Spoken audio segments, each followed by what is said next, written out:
F1 fans, welcome to probably the last episode of Who Moved Up and Who Moved Down in Formula One. This is, of course, where we take a look at the Constructor and Driver Championship changes that took place over the last few races. Let's take a look. Let's start with the Constructor Championships. Oh, there were actually no changes over the last three races.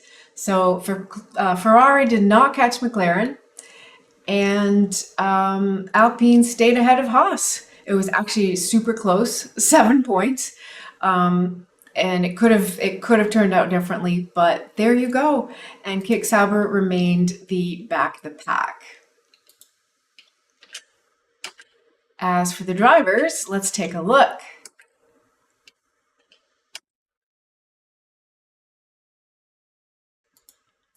Our first change-up is basically Gasly gets ahead of Hulkenberg and Tsunoda. Gasly actually had a DNF and then a P5 and a P7. So in Las Vegas, he retired from P3 due to technical issues after a strong start. So that was just sad. But he just continued to do well. He achieved a solid 5th place finish in Qatar and held off Sainz towards the end. And Abu Dhabi, again, just drove well, P7. Nico Hulkenberg, he got P8, DNF on lap 40, and P8 across the three races. Probably the key moment there is when he retired early after a collision with Ocon in Qatar. Ocon and Colapinto, which triggered that first safety car. But yeah, that retirement could have made all the difference for him in his World Championship placement. And Yuki got a P9, P13, P12. So not too much to write home about.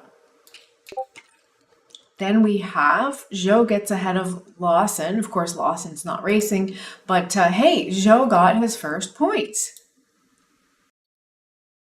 That came in Qatar as he drove to 8th position, earning Driver of the Day honors as well. So he had a P13, P8, and P13 over his three races. And then we have everyone else who didn't change places. Let's see. So we have our winner, Max. He managed to turn it around in Brazil. That was amazing. Stayed ahead. Not really a lot of threat there.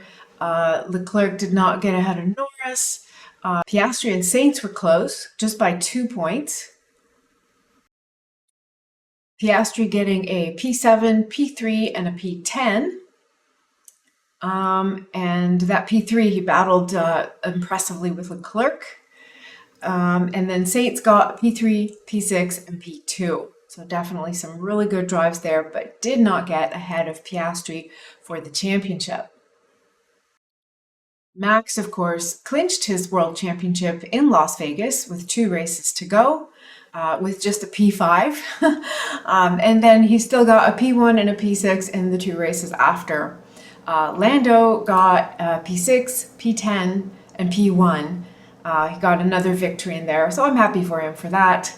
But yeah, did not beat Max in the championship. Although, yeah, McLaren was super happy to have won the Constructor Championship. That's a big deal for their team for sure.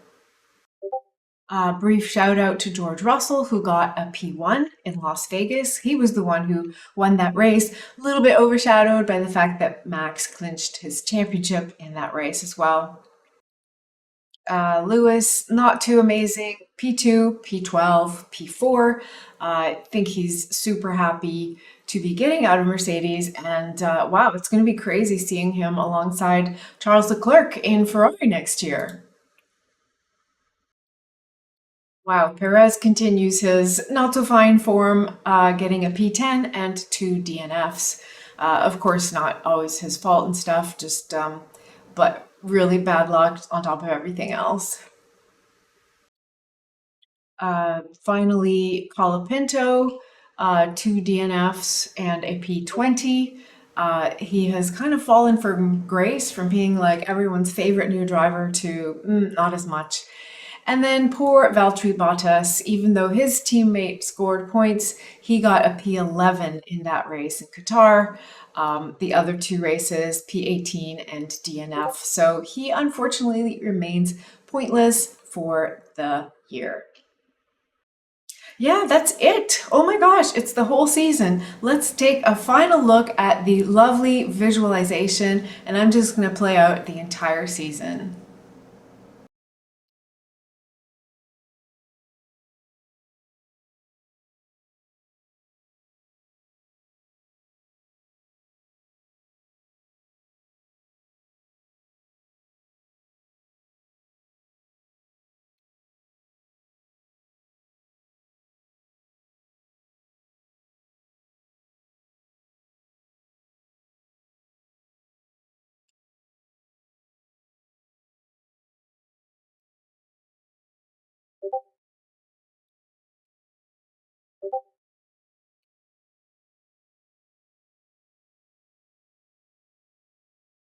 Here comes the Haas's. Here's Brazil. Oh wow. I want to see that again. Woo! Max pulls ahead of everyone and clinches the championship. Wow, pulls ahead more. And we're in for the finish. Wow, that amazing performance by Joe. Yeah, right there. That's how far he pulled out. Oh my goodness. All right.